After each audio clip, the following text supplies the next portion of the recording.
semua, sahabat museum semua, sekarang kita sudah tiba di kawasan Puro Pakualaman. Suara saya terdengar ya? Terdengar sampai alun-alun utara ya? Terdengar ya?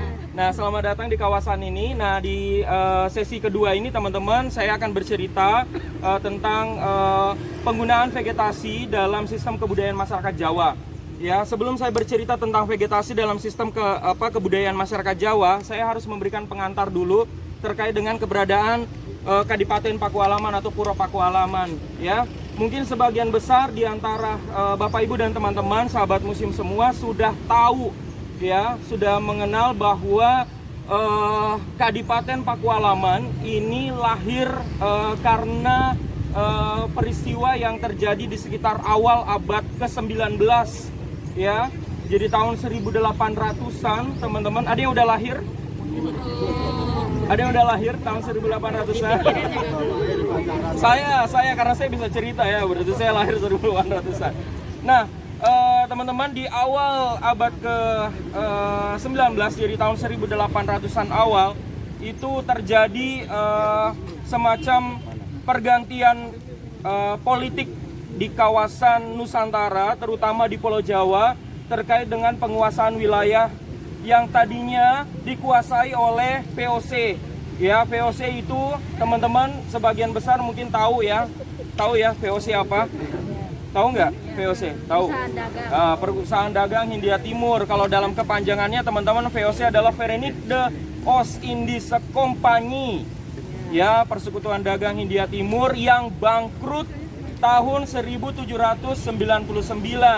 Sehingga kemudian akhirnya perjanjian-perjanjian yang ditandatangani antara VOC dengan penguasa-penguasa lokal, ya, terutama di Jawa, itu diwariskan kepada pemerintah Belanda, ya. Sehingga kemudian tahun 1800 itu dikenallah kemudian akhirnya dengan wilayah koloni. Jadi bukan tempat untuk berdagang lagi, tapi kemudian langsung diambil alih oleh negeri Belanda, ya. Kemudian disebutlah negara koloni. Namun sebelum itu terjadi dan stabil, teman-teman, ternyata di Eropa di awal abad ke-19 tahun 1800-an itu terjadi perang besar, ya, yang kemudian kita kenal sebagai Perang Napoleon Bonaparte, ya, yang kemudian membuat beberapa wilayah di kawasan Eropa itu kemudian dikuasai oleh Perancis, ya. Sehingga dalam perjalanannya, teman-teman, wilayah yang tadinya ini menjadi koloni Belanda itu akhirnya dikuasai oleh Perancis. Ya, muncullah Gubernur Jenderal Daendels waktu itu, ya, tahun 1806, ya, yang kemudian menguasai Jawa waktu itu dan menjalin hubungan dengan penguasa lokal termasuk Kesultanan Yogyakarta yang sudah ada dari sejak tahun 1756.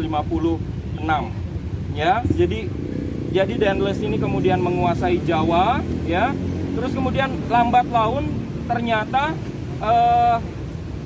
terjadi intrik di dalam istana Kesultanan Yogyakarta, teman-teman, ya, terutama di dalam kepemimpinannya Sri Sultan Hamengkubuwono II yang kemudian tidak suka dengan proposal yang diajukan oleh Daendels, sehingga dia menolak proposal yang diajukan oleh Daendels, sehingga kemudian Daendels ini menekan Yogyakarta dan akhirnya kemudian membuat Sri Sultan Hamengkubuwono II turun tahta. Yang kemudian akhirnya diangkatlah putra mahkotanya menjadi Hamengkubuwono III. Ya, singkat cerita karena waktu kita terbatas, teman-teman, mungkin sebagian besar sudah paham soal itu. Singkat cerita, teman-teman, ketika perang Napoleon Bonaparte itu mencapai titik klimaksnya dan akhirnya muncullah Inggris yang kemudian mengalahkan perang Napoleon Bonaparte, akhirnya kemudian kawasan Eropa itu kemudian lambat laun pulih. Nah, termasuk wilayah koloninya. Ya, Belanda yang bercokol di wilayah Nusantara, terutama di Pulau Jawa ini, akhirnya sebelum diambil alih oleh Belanda itu dipegang oleh Inggris. Nah, Inggris yang memegang, yang di sini ditugaskanlah Letnan Gubernur Jenderal Raffles. Mungkin teman-teman familiar dengan namanya. Ya, kenal dengan Raffles? Kenal? Punya Instagramnya? Ini dari tadi disuruh posting Instagram soalnya, jadi saya tanya, ya, kenal Instagramnya nggak?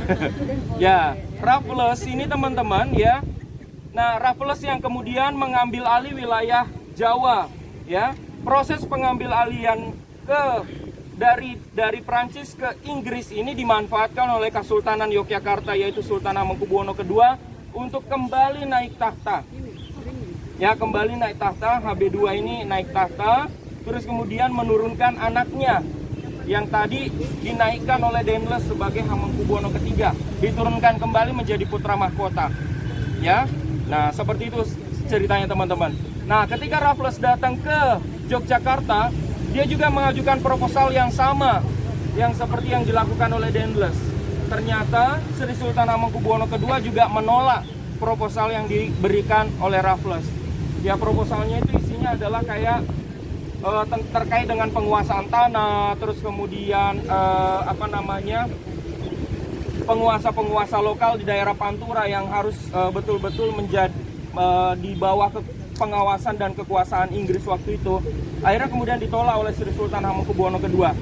Akhirnya Raffles, ya, ini singkat cerita teman-teman, Raffles kemudian akhirnya marah kepada Sri Sultan Hamengkubuwono II, ya, dan akhirnya merancang sebuah serangan besar-besaran terhadap Yogyakarta.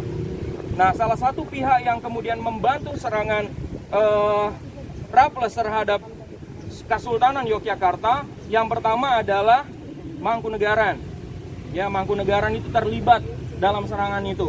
Ya, karena Legiun Mangkunegaran itu menjadi bagian dari pasukan Raffles yang menyerang Jogja, Kesultanan Yogyakarta. Yang kedua adalah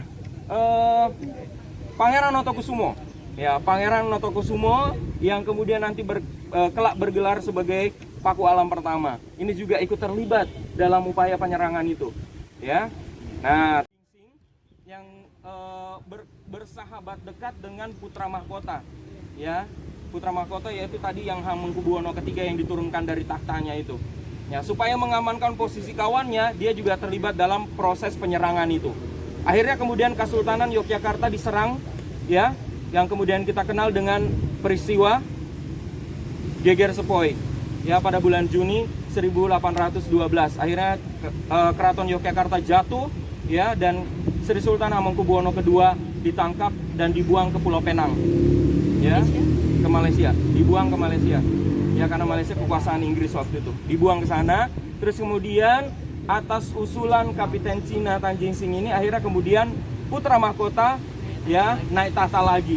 Ini ceritanya panjang sekali teman-teman, cuman saya mencoba untuk mensingkat saja, ya, mensingkat saja. Nanti kalau teman-teman pengen tahu, nanti bisa baca buku, ya, nanti bisa baca buku sejarah. Jadi alurnya seperti itu, ya, pernah terjadi gunjang-ganjing. Jadi proses suksesi dalam Kesultanan Yogyakarta itu juga tidak pernah juga mengalami ketidakmulusan, ya, karena proses yang seperti itu, ya, proses yang seperti itu. Akhirnya kemudian putra mahkota naik tahta. Nah, imbalan-imbalan atas serangan yang dilakukan oleh Kesultanan Yogyakarta mulai dibagi-bagi. Salah satu imbalan berikutnya adalah kepada Pangeran Notokusumo. Yang Pangeran Notokusumo ini kemudian yang ikut membantu penyerangan itu, akhirnya kemudian diangkat oleh Raffles menjadi seorang pangeran merdeka dengan gelar Kanjeng Gusti Pangeran Adipati Aryo Paku Alam yang pertama. Ya, itu kemudian diberikan wilayah merdeka. Akhirnya kemudian Kesultanan Yogyakarta pecah menjadi dua, ya, antara Kesultanan Yogyakarta dan Kadipaten Pakualaman. Jadi tolong dibedakan teman-teman, ya, antara Kadipaten dan Puro. Kalau Puro itu istananya, Puro Pakualaman tuh ini. Kadipaten Pakualaman itu adalah wilayahnya termasuk yang di Adikarto, yang di daerah Kulon Progo itu. Ya, jadi dibedakan teman-teman ketika. Nah, sekarang kita berada di Puro Pakualaman nih. Jadi seperti itu singkat cerita tentang kehadiran Pakualaman. Jadi Pakualaman ini nggak jatuh dari langit, ya, atau muncul dari permukaan tanah, tapi proses yang menyejarah, yang sangat panjang sekali, ya, seperti itu teman-teman singkat ceritanya. Nah, terkait dengan penataan tata ruang yang ada di kawasan Puro Pakualaman, karena Puro Pakualaman ini adalah cerminan dari Kesultanan Yogyakarta, sehingga kemudian puronya atau istananya itu juga mengadopsi, ya, mengadopsi nilai-nilai budaya yang ada di Kesultanan Yogyakarta, yang kita kenal dengan nama Catur Gatra Tunggal. Ya, Puro Pakualaman ini dilengkapi dengan 4 komponen utama yang harus ada dalam ibu kota kerajaan. Ya, yang pertama adalah istananya atau keratonnya, yang kemudian kita bisa lihat yang ada di belakang itu adalah istananya. Ya, keratonnya yaitu Puro Pakualaman. Itu tempat sultan tinggal atau raja tinggal atau adipati Pakualaman tinggal. Ya, dan menjalankan pemerintahannya. Yang kedua adalah pasar. Pasar sebagai pusat perekonomian. Nah, pasar Pakualaman dulu teman-teman berdasarkan peta lama itu posisinya adalah di bekas bioskop Permata. Itu dulu dinamakan sebagai Pasar Tanjung. Ya, di situ dulu Pasar Tanjung namanya. Berdasarkan peta lama itu posisi pasarnya Puro Pakualaman ada di sebelah sana. Ya, terus kemudian akhirnya tutup. Saya kurang tahu di sekitaran tahun berapa akhirnya pindah ke Pasar Sentul yang di sebelah sana. Ya. Terus kemudian komponen berikutnya adalah masjid sebagai pusat kerohanian. Ya, pusatnya ada di sebelah sana. Ya, nanti akan kita kunjungi. Yang keempat adalah pusat sosial kemasyarakatan yaitu alun-alun. Nah, ini alun-alun Sewandanan. Ya, namanya alun-alun Sewandanan. Jadi 4 komponen utama. Semua sama teman-teman. Solo juga sama. Solo Keraton Solo itu punya 4 komponen ini. Keraton, pasar, masjid, alun-alun.